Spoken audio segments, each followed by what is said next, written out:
We've looked into the situation. We're taking it very seriously, all the way through the organization.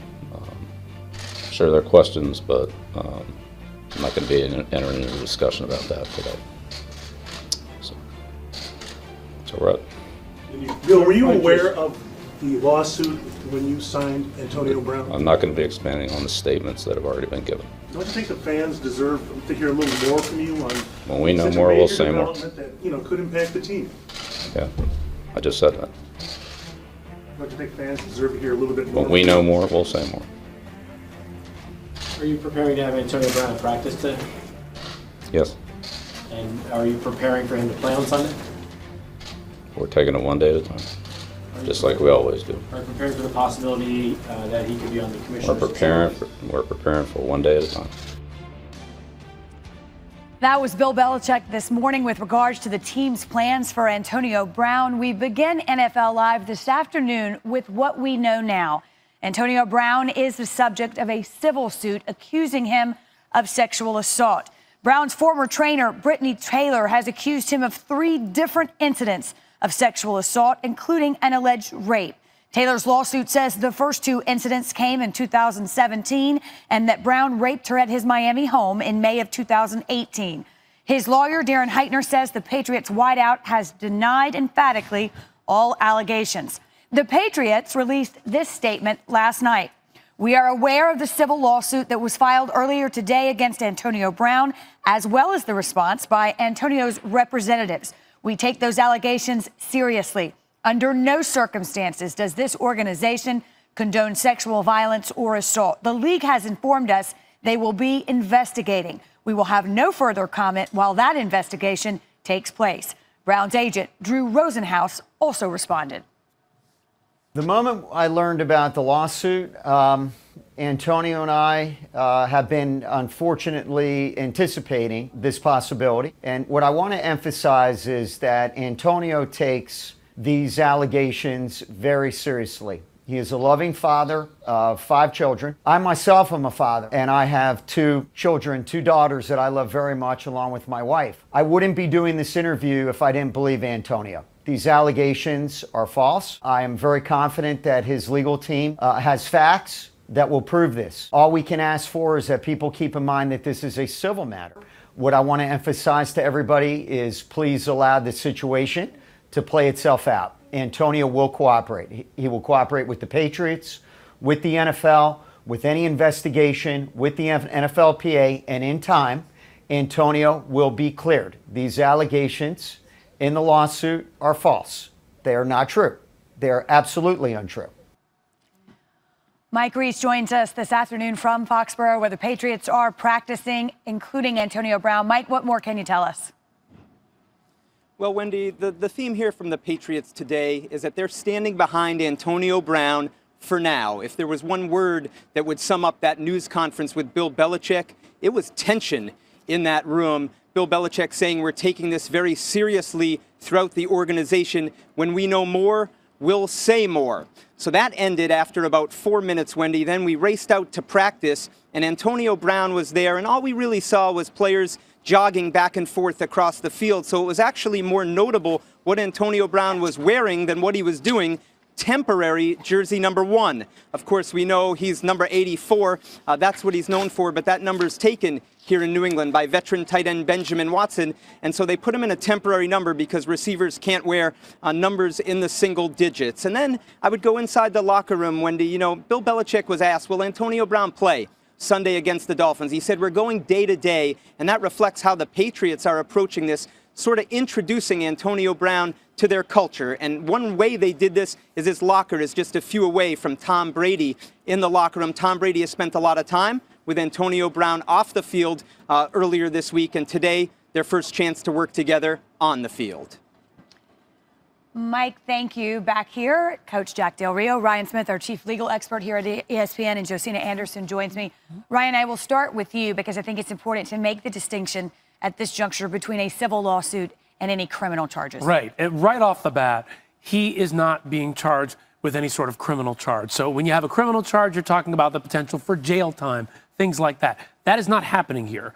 This is a civil matter. She is claiming that on multiple occasions, Antonio Brown sexually assaulted her. As a result, she suffered pain and suffering. She had suicidal ideations. And because of that, she's asking for money damages. So there's a big difference between the two when you look at a case like this. Now, it doesn't mean that police can't look at this and say, hey, should we do an investigation? Should we look into this a little bit more? It doesn't mean that can't happen, but that's not what's happening right now. It also doesn't mean that the NFL can't do its own due diligence and investigation and come up with its own policies and punishment. And Josina, I know you've been tracking where we are there because they have said they will begin an investigation.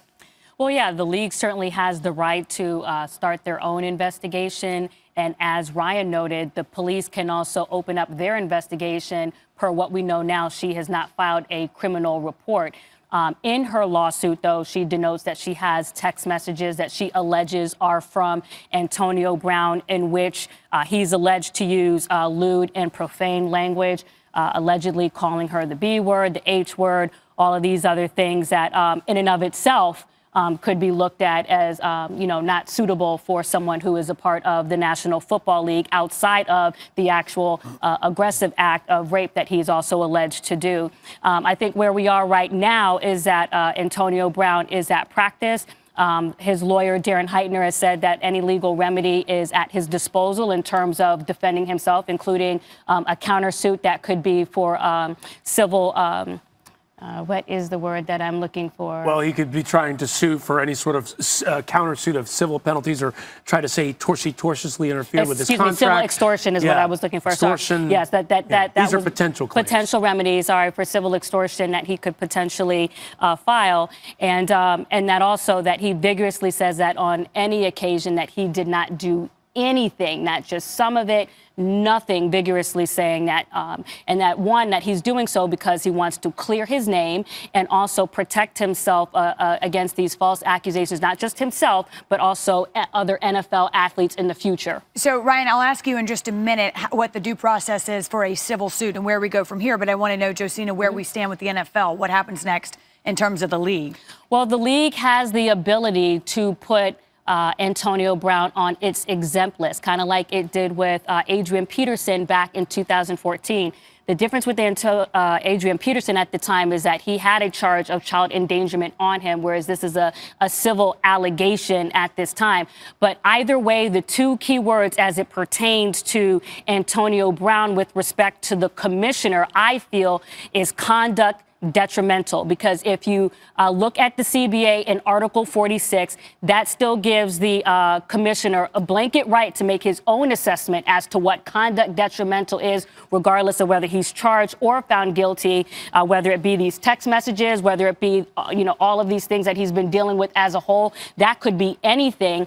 But if he is put on the exempt list, he would still be paid while potentially being away from games and or practice, and then potentially could face discipline from the commissioner himself after there's an investigation. The NFL has already begun its investigation, from what we understand. And Josina, correct me if I'm wrong, we do expect Ms. Taylor to participate and cooperate as part of this investigation. Yeah, and I thought that was inferred, guys, by the fact that she made her identity known in her lawsuit. A lot of times sexual assault victims prefer to keep their identity anonymous, which is completely understandable. But in this case, Brittany Taylor has named herself. So that, to me, that inferred that she was going to be okay with talking to the commissioner and giving her side.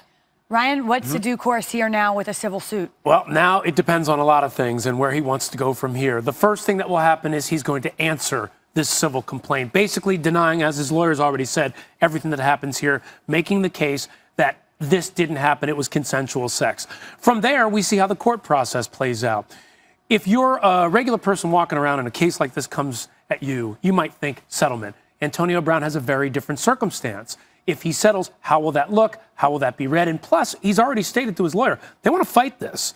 So this could play out by going to court and sort of going through the mechanizations of bringing this case forward. And the biggest thing in that is discovery.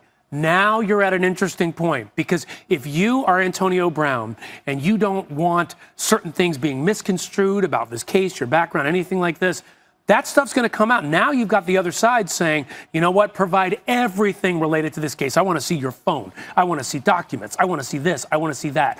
So it's a bit of a catch-22 for him. You want to defend yourself and say this didn't happen, but if you push it further and further and go down the court process, you get into pretrial discovery, and a lot of information can come out whether you like it or not.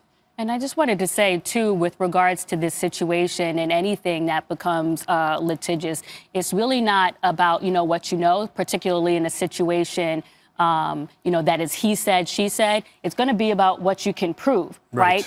And in this instance, just reading through her lawsuit that I did twice, you're looking for the instances of where is there evidence.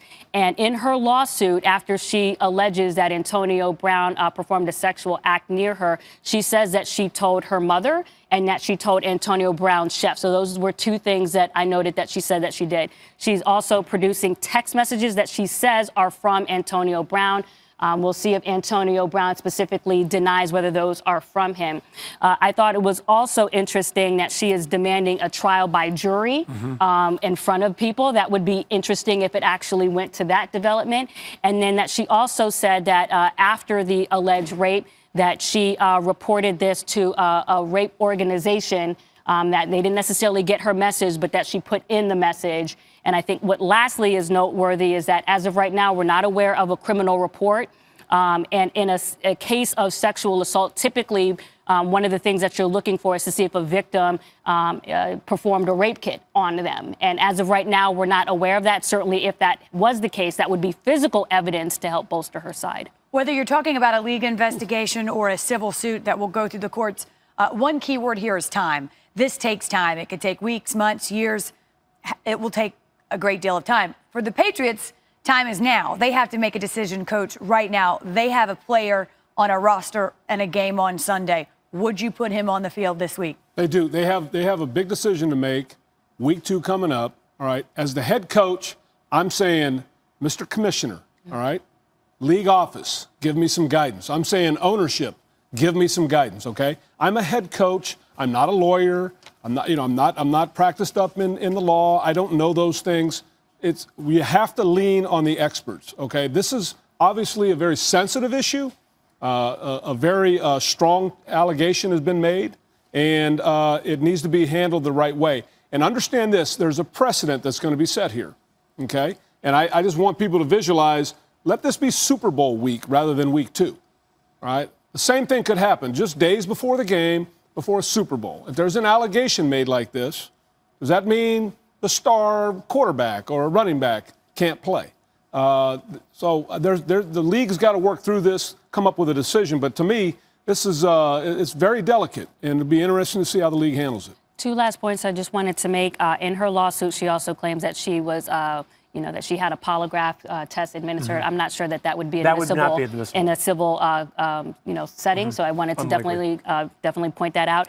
And then two, also the impression that I get just from talking to people is that we haven't heard everything with regards to this case, and more could be coming forth. Well, and all we can do right now is to handle and speak about the facts that we know now. And one thing we do know is that Antonio Brown is practicing at least today with the Patriots, and that head coach Bill Belichick said they'll have to wait and see with regards to Sunday.